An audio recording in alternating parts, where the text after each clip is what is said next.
hadis arba'in, hadis 40-an.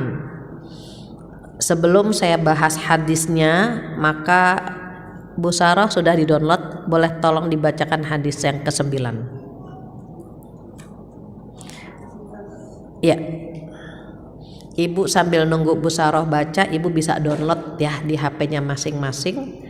Hadis arba'in ada 42 atau 43 hadis.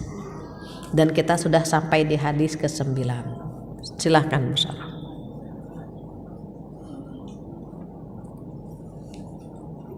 Ketemu Neng? Atau ada yang sudah ketemu? Oh sudah, silahkan.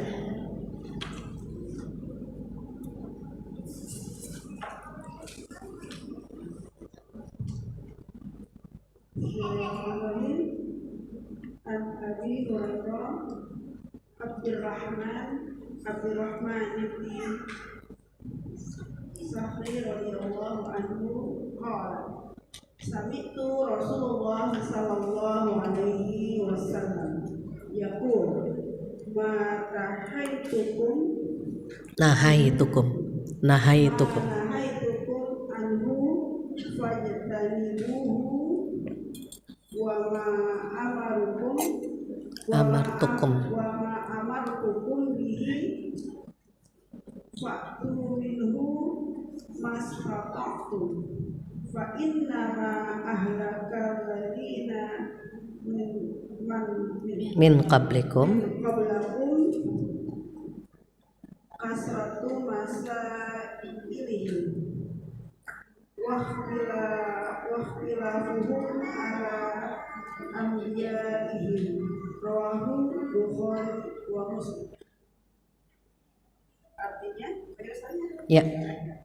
Artinya dari Abu Hurairah Abdurrahman bin Sakhri radhiyallahu anhu ia berkata, aku telah mendengar Rasulullah sallallahu alaihi wasallam bersabda, apa saja yang aku larang maka jauhilah, dan apa saja yang aku perintahkan maka kerjakanlah semampu kalian.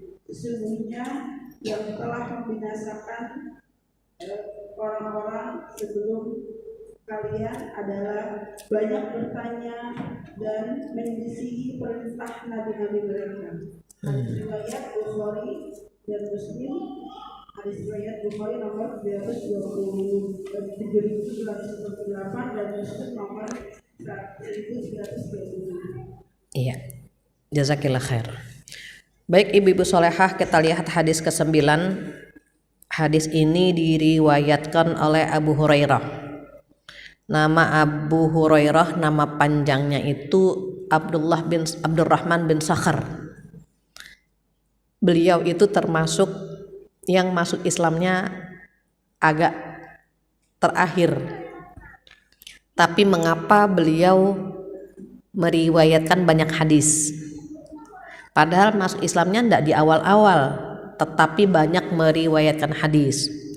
Karena Abu Hurairah ini salah satu sahabat yang sering bersama Rasulullah Shallallahu Alaihi Wasallam. Makanya beliau banyak meriwayatkan hadis. Jadi untuk mendapatkan ilmu kita belajar dari Abu Hurairah. Beliau itu tidak akan pernah menyia-nyiakan kehadiran Rasulullah. Beliau tidak akan pernah menyia-nyiakan sumber ilmu. Ada 6 syarat untuk mendapatkan ilmu. Ini pepatah Arab mengatakan apa? Untuk mendapatkan ilmu ada 6 syaratnya. Yang pertama apa? Zakaun. Zaka itu artinya cerdas, pinter. Kalau dikasih penjelasan dia paham. Yang kedua hirsun. Hirsun itu rakus sama ilmu. Kalau orang nggak rakus sama ilmu malas belajar. Kita pernah SD, SMP, SMU ataupun kuliah kita suka bilang gini, aku nggak suka banget pelajaran ini gitu ya. Kalau kita nggak suka sama pelajaran itu kita susah banget masuknya, karena kita nggak suka. Misalnya kita bilang, nggak suka banget pelajaran IPA atau pelajaran matematika, itu mau masuk susah. Karena kita nggak rakus dengan ilmu itu. Berbeda kalau kita suka dan kita kepoin, kita pelajari apa aja, ilmu apa saja kalau kita rakus untuk mendapatkannya, maka insya Allah akan Allah berikan ilmu tersebut. Dakaun wa hirsun wa ijtihadun. Apa ijtihad? Ijtihad itu rajin baca, rajin mendengar, rajin bertanya, rajin kumpul dengan orang baik-baik, rajin kumpul dengan orang-orang alim. Nah, ini Abu Hurairah memberikan contoh kepada kita bahwa beliau itu sering bersama Rasulullah Shallallahu Alaihi Wasallam sehingga banyak hadis yang diriwayatkan dari beliau. Wa hirsun wa ijtihadun wa dirhamun. Dirham itu ada yang mengatakan dirhamun, ada yang mengatakan bulghatun. Artinya apa? Dana. Kalau kita mau pinter, ada dana yang kita keluarkan. SD, SMP, SMU, kuliah, berarti kan kita butuh dana. Atau ibu-ibu mau kesini butuh ongkos kan? Iya, naik angkot kah, naik motor kah, naik mobil gitu ya. Ada yang robet nggak? Nah, rocker, rombongan kereta. Tapi tetap butuh dana untuk mendapatkan ilmu. Ya memang harus ada dana. Kita bisa menyekolahkan anak-anak kita karena kita butuh dana. Jadi ada bulghatun atau dirhamun, itu yang keempat. Nah, yang kelima, wasuhbatu ustadzin. Apa suhbatu ustadzin? Berteman dengan ustadz, dengan guru. Abu Hurairah mencontohkan itu, berteman dengan Rasulullah Shallallahu Alaihi Wasallam. Makanya beliau banyak ilmunya, banyak hadisnya. Kenapa? Suhbatu ustadzin, berteman dengan guru. Dan yang terakhir apa? Watulu zamanin. Tul itu panjang waktunya. Jangan cepet-cepet pengen pinter cuman sebulan 2 bulan, nggak bisa. SD berapa tahun, Bu? 6 tahun. SMP 3, SMU udah berapa tahun tuh? Sudah 12 tahun. S1 4 tahun, 16 tahun. S2 ada yang 2, ada yang 4 ya, tergantung di luar negeri atau di dalam negeri. Jadi 2 tahun S2, udah 6 tahun lagi kan. S1 4 tahun, S2 2 tahun, udah 6 tahun. Berapa tahun totalnya kita mau dapetin ilmu? Jadi nggak bisa itu langsung pengen anak kita pinter dalam waktu yang sangat singkat. Sama halnya kita duduk di sini, kita duduk cuma 1 jam, terus tiba-tiba pengen hafal 40 hadis, susah gitu. Makanya dibutuhkan waktu, kesabaran, waktu yang lama untuk mendapatkan ilmu. Nah, itu 6 ilmu itu kita lihat dari Abu Hurairah radhiyallahu an. Even mu'allafnya atau masuk Islamnya terakhir, tetapi banyak meriwayatkan hadis karena beliau itu mendampingi Rasulullah Shallallahu Alaihi Wasallam. Beliau rakus dengan ilmu, pengen tahu gitu. Banyak bertanya, banyak mendengar, banyak membaca dan seterusnya. Nah, hadis ini dari Abu Hurairah berkata apa? Sami'tu Rasulullah sallallahu alaihi wasallam. Aku mendengar Rasulullah sallallahu alaihi wasallam bersabda. Apa isi sabdanya? Isi sabdanya ada 3 pokok bahasan. Pertama apa? Manahaitukum anhu fajtanibuh. Itu yang pertama. Jadi apa yang aku larang hendaklah kalian menghindarinya dan menjauhkannya. Menghindari atau menjauhkan, menjauhi. Jadi semua yang dilarang, kata Rasul, yang aku larang tinggalkan atau jauhkan. Yang kedua apa? Wa ma amartukum bihi fa'tu minhum mastata'tum. Yang kedua, dan apa yang aku perintahkan maka hendaklah kalian laksanakan semampu kalian. Waktu larangan ada kalian semampu kalian enggak? Enggak ada, gitu ya. Nih perbedaannya. Jadi ketika beliau bersabda manahaitukum anhu fajtanibuh, enggak ada kalimat mastata'tumnya. Yang aku larang tinggalkan, gitu aja kan.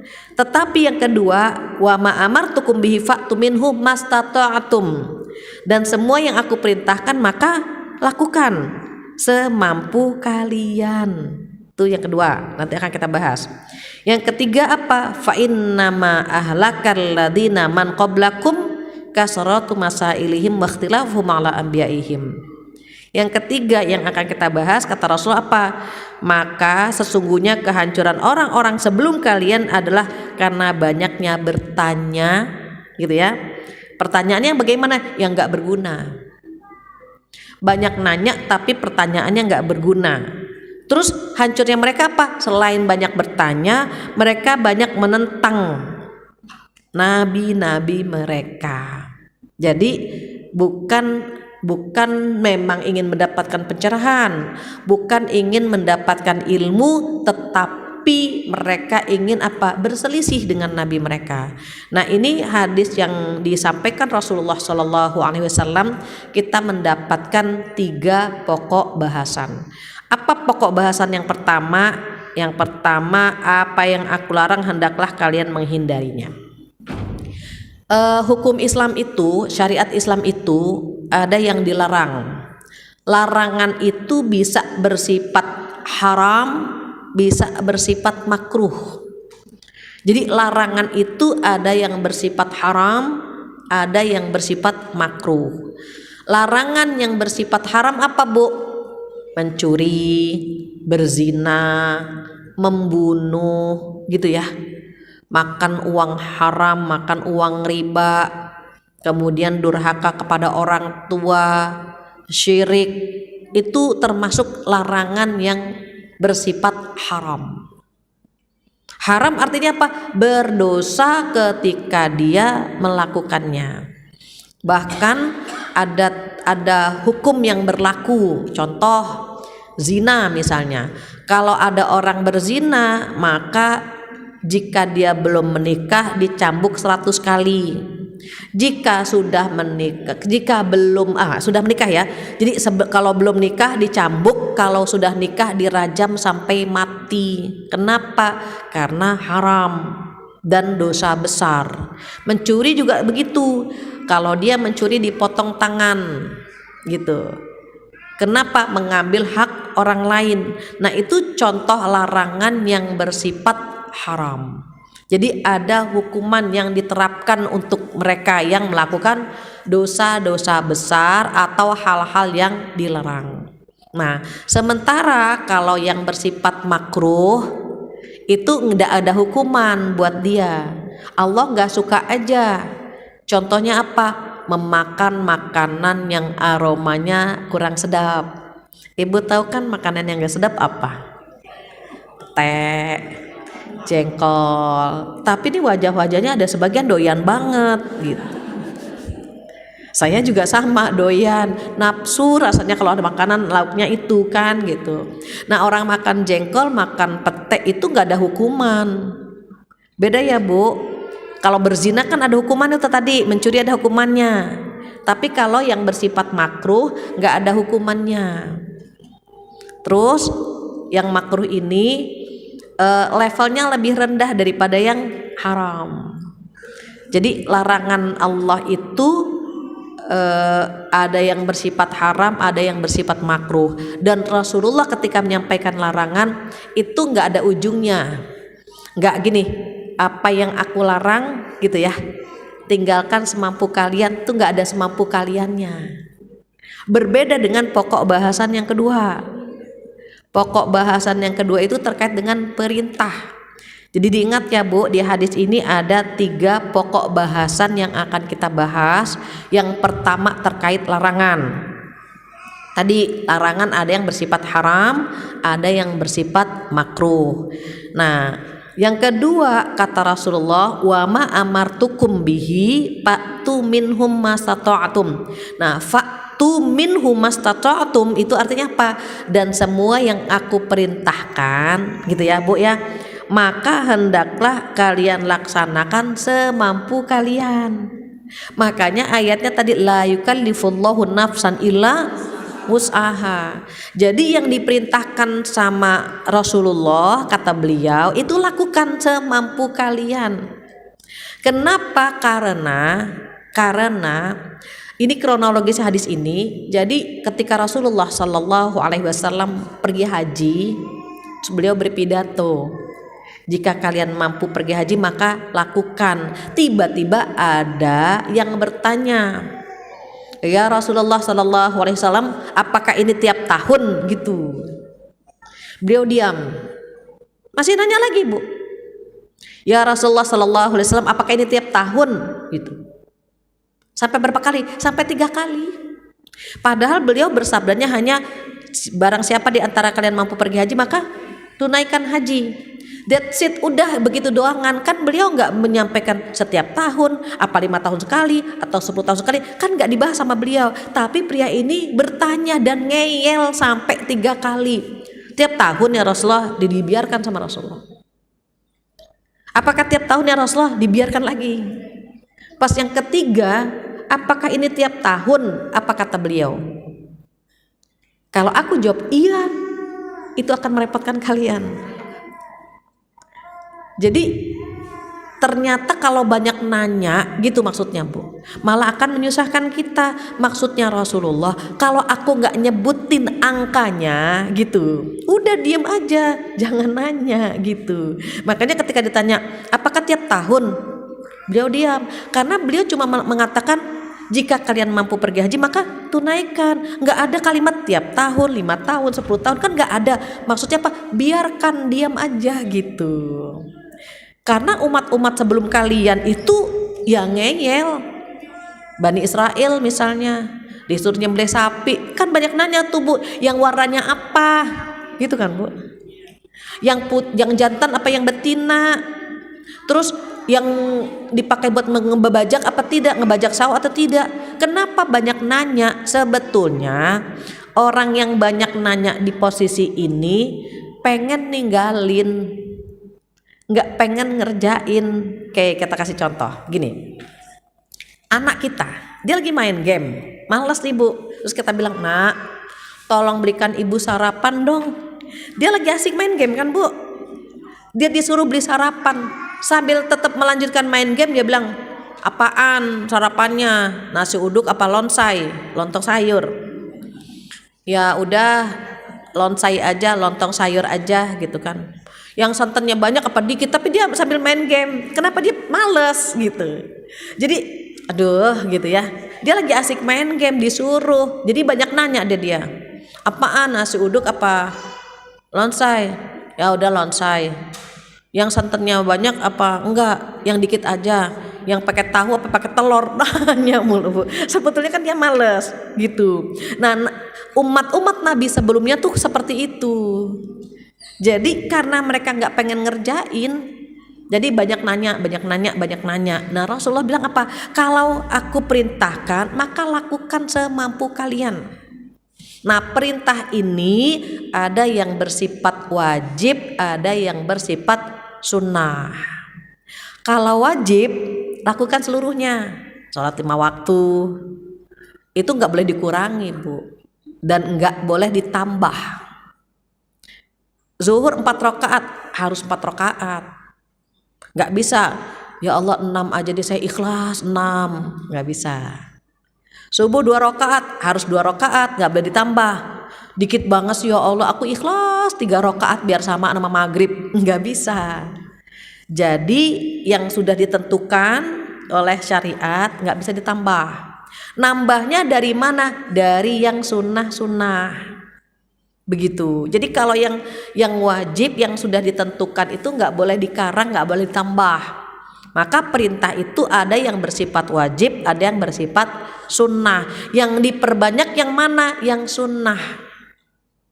Contoh, sholat 5 waktu kan coceli seluruhnya kan 17 rakaat. Itu udah 17 rakaat, Bu, nggak boleh ditambah. Terus kita masih pengen sholat, tambah dengan yang sunnah. Ada qobliyah, ba'diyah, ya Bu.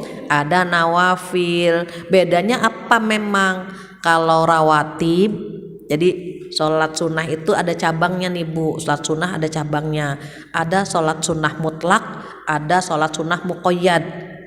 Kalau mutlak itu nggak bernama dan nggak berwaktu. Contoh, kita lagi di pesawat, terus pesawatnya bumping, dingdung gitu ya, Bu ya, apa ya, turbulensi. Orang terkadang ketakutan kan, Bu, langsung subhanallah, masya Allah, ketakutan kan, Bu, astagfirullahaladzim, terus dia sholat. untuk menenteramkan hatinya, itu sholat sunnah mutlak. Jadi sholat sunnah mutlak itu nggak bernama dan tidak berwaktu. Nah yang kedua namanya sholat sunnah muqayyad. Muqayyad itu bernama dan berwaktu. Ada namanya, ada waktunya. Nah yang ada waktu dan ada nama dibagi dua lagi Bu, gitu ya Bu. Ada yang namanya rawatib, ada yang namanya nawafil. Rawatib apa? Rawatib itu yang mendampingi sholat 5 waktu, namanya rawatib, yang kita sering sebut dengan qobliyah dan ba'diyah. Dia mendampingi sholat 5 waktu. Nah ini Bu, kalau kita mengerjakan minimal ya dalam hadis Sahih Bukhari itu 10 aja minimal, tapi istiqomah. Kapan? 2 rakaat sebelum subuh, 2 rakaat sebelum zuhur, 2 rakaat setelah zuhur, 2 rakaat setelah maghrib, dan 2 rakaat setelah isya. Itu istiqomah 10 rakaat tiap hari gitu. Itu Masya Allah, itu rawatib namanya. Nah ada yang namanya nawafil. Kalau nawafil selain yang rawatib tadi, seperti duha gitu ya Bu, sholat hajat, sholat tahajud, sholat istikharah, sholat witir, itu nawafil. Dia kan berarti bernama, berwaktu gitu ya. Maka dulu ada seorang tabi'in namanya Sa'id bin Musayyib atau Sa'id bin Musayyab. Kalau dia melihat anaknya langsung sholat sunnah, lihat anaknya lagi langsung sholat sunnah. Temannya bertanya, ya Sa'id, kenapa setiap engkau menatap anak-anakmu, kenapa engkau perbanyak sholat sunnah? Apa kata Sa'id? Aku ingin amalku mengalir ke anak cucuku. Nih Bu, gelas ya Bu ya, gelas. Kalau airnya cuma segini, luber apa basahin taplak meja enggak? Nih Bu, airnya segini aja. Ini kalau segini basahin taplak meja enggak? Kalau saya tambah sampai luber, basahin taplak meja kan Bu? Nah kalau kita ibadah ditambah dengan sholat sunnah, puasa sunnah, sedekah, itu seperti kita ngisi ibadah tadi sampai luber. Kalau luber ini akan basah taplak meja, luber lagi akan basah karpet. Makanya banyak yang ahli ibadah orang tuanya, yang soleh anaknya. Kenapa? Mengalir dia Bu, pahala ibadah tadi mengalir ke anaknya. Dia banyak lagi ibadah mengalir lagi ke cucunya. Itu yang dilakukan Sa'id bin Musayyib. Jadi beliau itu kalau melihat anak sholat, jadi ada yang mengatakan Musayyib, ada yang mengatakan Musayyab. Itu selalu Bu, kalau misalnya menatap anak perbanyak ibadah sunnahnya, sholat sunnah lagi begitu. Berharap apa Bu? Berharap ibadah dia tuh luber gitu Bu. Boleh jadi, mohon maaf ya Bu, boleh jadi kita sampai berada di posisi ini, Allah masih lindungi kita, Allah masih jaga kita. Boleh jadi itu doa orang tua kita, boleh jadi doa kakek nenek kita gitu Bu. Dan saya yakin itu, seyakin-yakinnya. Gak mungkin kalau doa saya sendiri, saya berada di sini tuh gak mungkin. Pasti ada doa orang tua saya, ada doa kakek nenek saya. Kenapa? Karena kesolehan mereka, maka kebaikan ngalir Bu ke anaknya, ke cucunya. Jadi kalau kita pengen anak cucu kita baik, kita pengen anak cucu kita soleh-solehah, jangan pernah merasa cukup dengan ibadah yang ada. Kita pengen anak kita soleh-solehah kan Bu, tapi ibadah kita standar. Kita pengen anak cucu kita orang baik-baik, tapi doanya standar, cuman buat kita saja, sayang.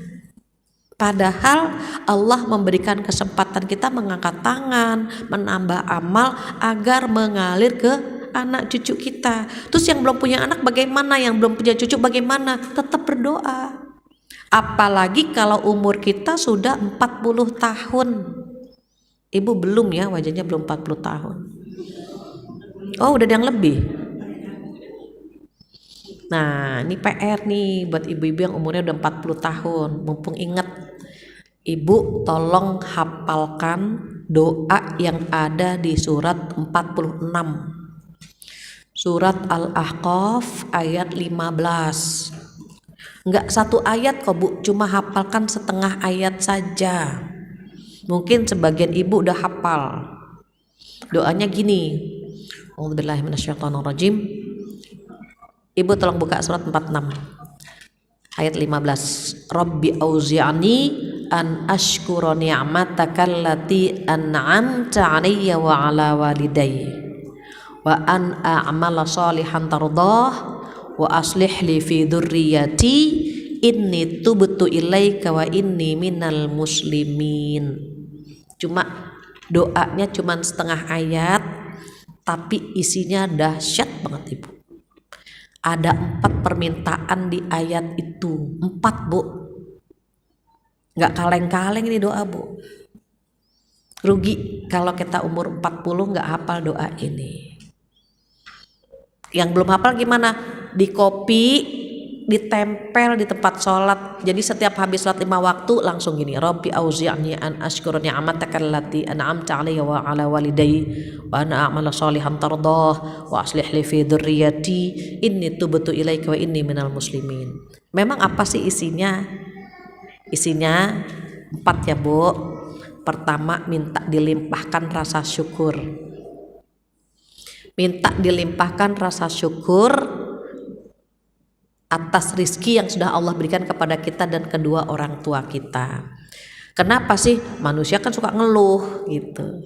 Jadi minta sama Allah biar pandai bersyukur, tuh nomor 1. Yang kedua apa? Wa an a'mala shalihan tardah, agar diberikan kekuatan beramal yang Allah ridhoi. Duduk di sini Allah ridho nggak Bu? Ridho. Ngurus suami Allah ridho nggak? Ridho. Mendidik anak-anak Allah ridho. Tapi minta sama Allah, ya Allah, kuatkanlah hamba beramal yang Allah ridhoi. Kita kadang-kadang kan malas ya Bu, malas banget punya amal soleh tuh malas. Bilang sama Allah, ya Allah, kuatkan hamba beramal yang Engkau ridhoi. Makanya langkah kita dimudahkan duduk di majelis ilmu.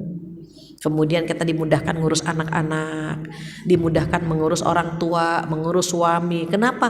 Karena kita minta sama Allah, ya Allah, mudahkan kami beramal ya Allah. Itu kedua, minta dimudahkan amal. Yang ketiga apa? Wa aslih li fi dzurriyyati. Kita kan punya amal tuh Bu, bilang sama Allah apa? Ya Allah, alirkan amal kebaikanku itu ke anak cucuku. Jadi jangan stuck di kita, tapi alirkan ya Allah. Alirkan kebaikanku ke anak cucuku. Kita berharap nanti di surga itu kita kumpul bareng sama anak cucu kita gitu. Liburan kemarin aja kita jalan-jalan bawa anak cucu, kumpul-kumpul bawa anak cucu, misalnya gitu. Kita pengen senang-senang di dunia aja kan kumpul sama mereka. Masa di surga gak pengen kumpul sama mereka? Sedih Bu kalau misalnya denger anak begini begitu ya Bu. Misal contoh, kita lagi kumpul sama anak-anak yang lain, tiba-tiba satu anak sendiri, sedih kan Bu? Itu di dunia saja kita sedih, dia gak ikut sama kita. Bayangkan kalau di surga dia gak bareng sama kita. Makanya kita bilang sama Allah, ya Allah, alirkan kebaikan ke anak cucuku, biar di surga bisa bareng-bareng. Ada nyamuk aja menghampiri anak kita, kita usirkan Bu, jangan ada yang menyakiti anak kita. Apakah kita rela anak kita disiksa nanti? Jangan kan Bu, enggak mau. Maka kita bilang sama Allah, ya Allah, alirkan kebaikan ke anak cucuku. Maksudnya apa? Yang kita lakukan amal soleh ini alirkan, walaupun enggak banyak, tapi alirkan ya Allah, biar anak kita soleh, cucu kita juga soleh. Maka minta sama Allah agar dialirkan. Baru yang terakhir apa? Inni tubtu ilaika wa inni minal muslimin. Ya Allah, jadikanlah hamba orang-orang yang bertaubat dan berserah diri. Nah, di sini ketika kita ingin anak-anak kita menjadi anak yang soleh-solehah, tambahlah ibadah kita dengan yang sunnah. Tapi kata Rasul apa? Semampu kalian. Makanya itu rahasianya. Kalau larangan nggak ada kalimat semampu kalian.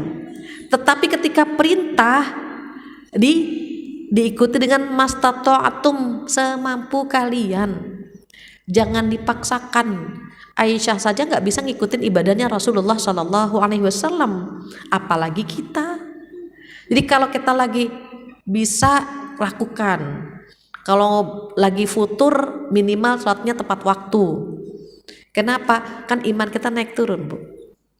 Kalau lagi solehah, ya Allah, semua sholat kita kerjain, Bu.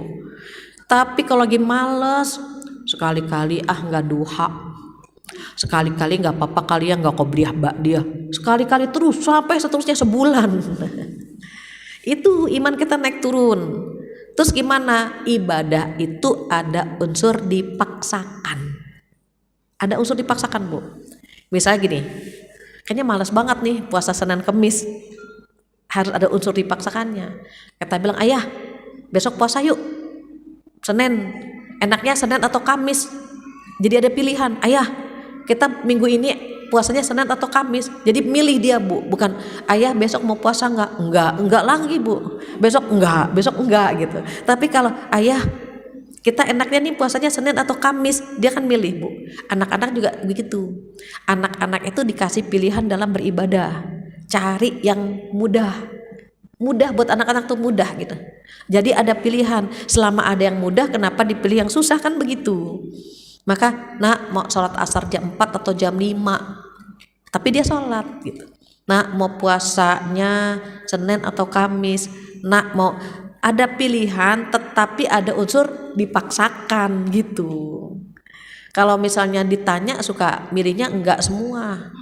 Ayah mau puasa enggak. Ayah mau bikin santunan enggak gitu. Enak kan? Enggak gitu ya. Tapi kalau dikasih pilihan, itu kita jadi memaksa. Akhirnya kita bangun sama suami kita untuk sahur gitu. Ayah, kita bikin santunan yuk. Jadi kita bikin santunan. Memang ada unsur dipaksakan.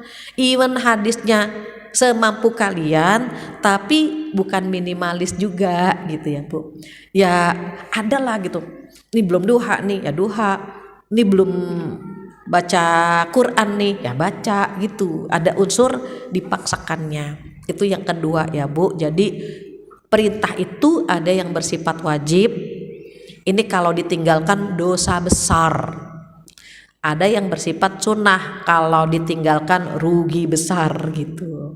Jadi kalau mendefinisikan wajib dengan sunnah, jangan kaleng-kaleng juga ya, Bu. Even betul misalnya gini, wajib itu dikerjakan mendapatkan pahala, ditinggalkan tidak apa-apa gitu kan, Bu. Itu kan yang kita ketahui sunnah itu gitu ya, Bu. Jadi mendefinisikan wajib, kalau dikerjakan mendapatkan pahala, ditinggalkan dosa besar gitu. Kita nanamnya begitu.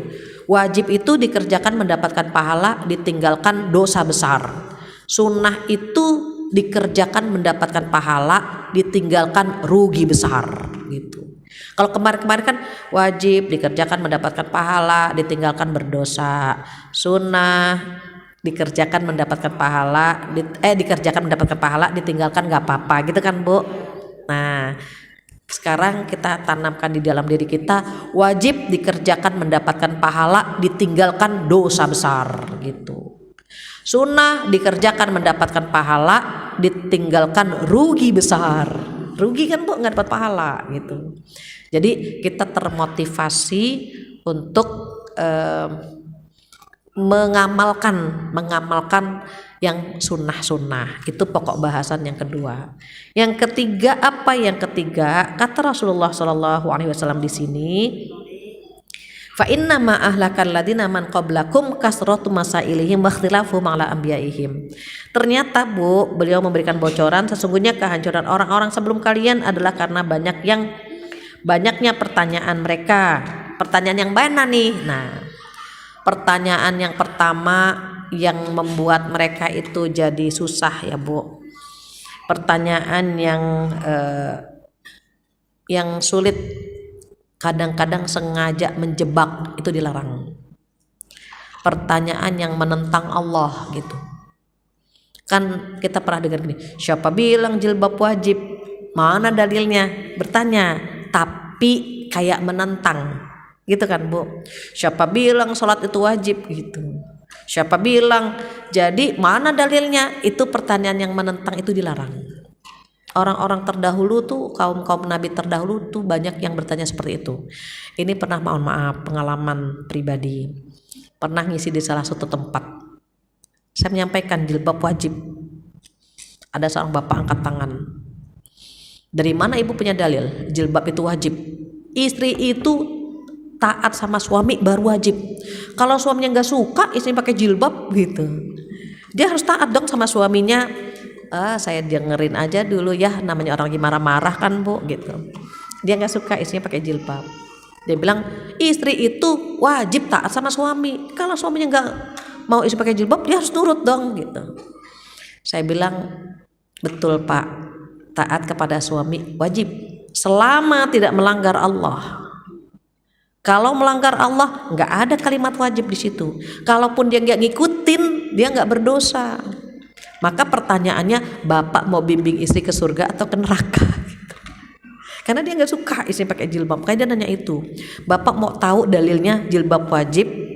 Bapak tolong buka surat An-Nur ayat 31 dan surat Al-Ahzab ayat 59. Itu dalilnya, saya bilang. Terus dia langsung pergi Bu. Dia nggak mau terima bahwa istrinya harus menutup aurat. Jadi kalau misalnya istri pakai jilbab, suami ngelarang, diajak ngobrol. Ayah memang gak sukanya kenapa? Apakah warnanya atau modelnya atau enggak, kamu tuh kalau pakai jilbab dandannya lama, tusuk sana tusuk sini, cekek sana cekek sini gitu. Oh itu alasannya gitu, berarti kita percepat dandannya. Atau ada yang kurang modis gitu ya. Intinya saat Allah memerintahkan sesuatu itu manusia nggak setuju, jangan ngikutin manusianya begitu. Ikuti Allah, siapapun yang memerintahkan, siapapun yang memerintahkan, entah itu orang tua kita, entah itu pasangan kita, selama menentang Allah, tidak ada kalimat wajib. Artinya kalau kita nggak nurut sama dia, nggak dosa gitu maksudnya. Contoh, Bunda ngapain sih jungkir balik sholat 5 waktu, nggak bikin kita kaya Bun? Ayah memang sholat itu bukan minta kaya, bersyukur sama Allah, kita dikasih sehat, kita dikasih rejeki, kita bisa bertemu, kan Allah yang mempertemukan. Ngobrol tanpa izin Allah kita nggak ketemukan ayah gitu. Mungkin ayah nikah dengan siapa, saya nikah dengan siapa, kan yang mempertemukan Allah. Kita berterima kasih sama Allah dengan menjalankan semua perintahnya. Saya wajib taat sama ayah selama tidak melanggar Allah. Kalau udah melanggar Allah, saya nggak taat sama ayah, ya nggak apa-apa, karena ayah melarang saya sholat, saya nggak mau nurut, ya nggak apa-apa, nggak berdosa gitu. Kenapa? Karena ketika ayah meminta sesuatu tetapi melanggar Allah, saya nggak akan nurut gitu. Kita ngobrol-ngobrol aja dulu, apa yang bikin ayah nggak mau sholat tuh apa, kayak gitu. Sekarang Bu di akhir zaman banyak istri, mohon maaf ya Bu, banyak istri yang sudah hijrah duluan. Di pengajian-pengajian itu banyak teman-teman yang hijrah duluan istrinya, suaminya belum. Jadi terkadang mereka nangis ya Bu, nangisnya ya Allah Bu Fathia saya sholat sendiri, suami saya nggak sholat. Kadang-kadang saya berubah sendiri, suami nggak berubah. Bahkan ada yang ekstrim ya Bu, ketika buka kulkas, di kulkasnya masih ada minuman keras kayak gitu. Jadi kasihan memang, karena kan mereka dulunya sama-sama toleh dan tolehah. Toleh dan tolehah Bu. Ketika istrinya hijrah menjadi solehah, ini suami masih toleh. Terus gimana? Doakan Alhamdulillah kita dikasih hidayah duluan, saya bilang, agar bisa narik suami, tapi nariknya pelan-pelan, jangan dibetot. Marah dia, pelan-pelan gitu. Kenapa? Ada surga yang Allah sediakan di rumah kita melalui suami, melalui anak-anak. Kalau orang lain kita ajak ke surga, masa suami nggak kita ajak ke surga? Masa anak-anak kita nggak ajak ke surga? Makanya pelan-pelan. Jadi kalau ada di antara kita yang suaminya belum sholat, mohon maaf ya Bu, belum sholat, belum bisa ngaji, panggil guru ke rumah dan kita ngaji bareng-bareng. Jadi bahasanya, ayah kita panggil guru yuk ke rumah gitu. Buat ngapain panggil guru? Kita belajar ngaji bareng-bareng, belajar baca Quran, belajar hukum Islam. Kan kita sama-sama belum paham nih ayah. Even sebetulnya kita udah paham. Jadi nggak ayah makanya datangin guru biar ayah belajar. Jangan ayah tapi kita. Biar kita sama-sama belajar ayah. Saya salut dengan seorang istri. Ini kisah nyata. Masya Allah ya Bu. Jadi istri itu ketika ta'aruf bilang begini, kakak bisa baca Quran nggak? Gitu. Bisa, kenapa? Enggak, saya memang mencari suami yang bisa baca Quran agar bisa mengajarkan saya gitu. Bisa insya Allah. Udah kayak nikah tuh Bu, nikah terus belajar baca Quran tuh Bu, diajarin kan sama suaminya karena memang tujuannya kan itu belajar. Suatu hari udah selesai kan Bu hatam, ayah kita ngapal yuk gitu. Ngapal dari juz 30, ngapal tuh Bu berdua, dapat juz 30, selesai naik ke juz 29. Suatu hari mertuanya datang, orang tuanya si perempuan datang. Dengan senangnya ayahnya bilang gini suaminya, ibu alhamdulillah sekarang putri ibu sudah bisa baca Quran, sudah hafal 2 juz. Kaget Bu, ibunya si perempuan kaget. Hah? Kamu kan suaminya, masa kamu gak tahu kalau istrimu tuh hafal Quran 30 juz? Malu Bu, jawab kayak marah, ditatap istrinya, kamu bohong. Apa jawab istrinya? Saya nggak bohong, saya nggak pernah bilang bahwa saya nggak hafal Quran, saya nggak bilang, kata istrinya. Tapi waktu ta'aruf kamu bilang yang bisa ngaji. Betul, saya pengen punya suami yang bisa ngaji, saya nggak bohong. Bener kan Bu? Tapi kan kamu ternyata hafal. Tapi kan saya nggak bohong, saya nggak bilang bahwa saya nggak hafal, saya cuma pengen punya suami yang bisa baca Quran. Diam suaminya Bu. Saya nggak bohong, tawadunya luar biasa ibu. Cuma bilang saya pengen punya suami yang bisa baca Quran. Udah itu saja Bu. Tapi kan dia nggak cerita bahwa saya nggak bisa baca Quran. Saya nggak cerita dia Bu. Akhirnya suaminya diam. Iya kamu memang nggak cerita. Ya sudah. Alhamdulillah kan. Jadi sekarang yang diuntungkan siapa? Suaminya. Jadi hafal kan Bu, hafal 2 juz. Akhirnya apa? Berlanjut Bu. Jadi dia nggak bilang gini, kamu hafal Quran nggak? Nggak gitu. Kakak bisa baca Quran nggak? Gitu. Itu saja. Nggak bilang kakak hafal Quran nggak? Nggak gitu Bu. Kakak bisa baca Quran nggak? Karena itu yang pertama. Kalau menghafal Quran kan nggak semua orang bisa menghafal. Yang penting bisa baca Quran. Nah itu hal-hal seperti itu tuh perlu ditanyakan. Jadi bukan nggak semua pertanyaan itu dilarang, tetapi pertanyaan yang menantang Allah tuh nggak boleh. Pertanyaan yang bikin susah. Contoh, Bu, nanti kalau di bulan sholatnya menghadap kemana? Kan kita belum ke bulan. Ya Bu ya, kan susah tuh Bu. Terus nanti wudunya gimana? Kan kita belum sama-sama belum ke bulan. Itu pertanyaan yang susah. Itu nggak usah. Artinya apa? Pertanyaan itu tidak mendatangkan manfaat. Wasting time saja. Buang-buang waktu gitu. Yang dianjurkan itu pertanyaan yang bisa mendatangkan pencerahan. Mendapatkan ilmu. Pertanyaan yang benar-benar menenteramkan. Kita ragu nih, ini boleh atau tidak kan gitu Bu. Kita bertanya, oh jadi ketika pertanyaan itu memberikan kita pencerahan, cari gitu, nanya gitu ya Bu ya. Tapi kalau pertanyaan ini untuk mengejek, nggak boleh. Pertanyaan yang susah, nggak boleh. Pertanyaan yang menantang Allah itu nggak boleh. Ada satu lagi pertanyaan yang di dalam agama itu nggak disebutkan. Contohnya tadi tuh Bu, apa ya, berapa kali setahun haji gitu ya Bu ya. Kan Rasul cuma laksanakan haji, nggak disebutkan berapanya. Nah itu nggak boleh dipertanyakan. Ada lagi di era sekarang pertanyaan itu untuk nguji gurunya. Coba nih pinteran mana nih aku sama dia, oh ternyata ilmunya cuma segitu. Nggak boleh, nggak boleh. Tapi kalau misalnya untuk mendapatkan pencerahan, mendapatkan ilmu gitu ya Bu ya, nggak apa-apa.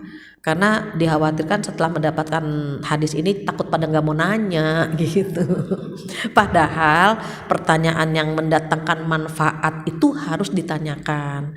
Kadang-kadang mohon maaf sekali Bu, menuntut ilmu itu enaknya begini nih Bu, face to face.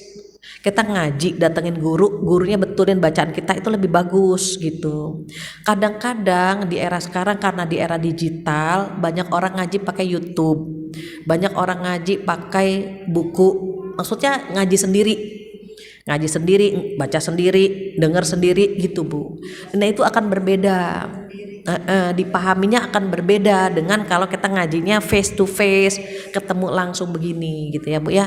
Jadi beruntung jika kita tuh masih doyan ngaji. Saya masih ngaji Ibu, saya masih ngaji, saya masih belajar, saya masih bertanya, masih Bu. Kenapa?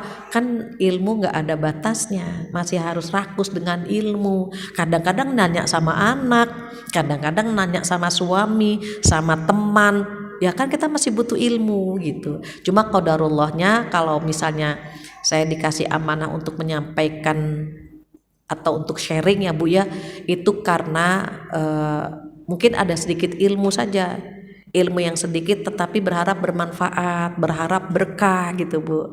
Jadi ilmu yang bermanfaat itu kan ilmu yang mampu mendekatkan kita kepada Allah. Jika ternyata kita duduk di sini mampu mendekatkan kita kepada Allah, kenapa tidak gitu. Jadi berharap banget ya Bu, di awal tahun ini kita sama-sama meluruskan niat, baik yang belajar maupun yang mengajar, niatnya mencari ridho Allah subhanahu wa ta'ala. Demikian ibu-ibu soleha, nggak terasa ya jam 11:10. Mudah-mudahan apa yang kita dapatkan bermanfaat.